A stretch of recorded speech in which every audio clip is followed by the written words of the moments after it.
It says, is it possible that the patch can cause a toxic or cancerous stem cells to be activated? No. And when I say no, what I'm basing that on is the fact that no one has ever been able to document that light therapy has ever caused cancerous changes in anything, anywhere, in any way. And we have studied that a lot because as the asker of this question probably realizes, cancers are stem cells gone wrong.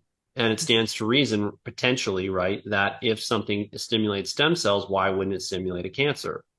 The question's deeper than that. You should all read this book called Cancer in the New Biology of Water by a guy named Thomas Cowan. It's a really good read. It's not very long.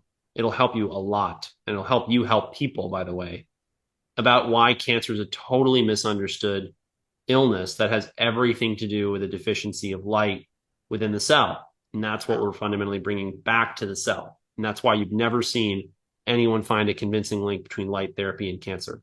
And I will just say, I love how you had that astounding no, because David Schmidt has said the same thing.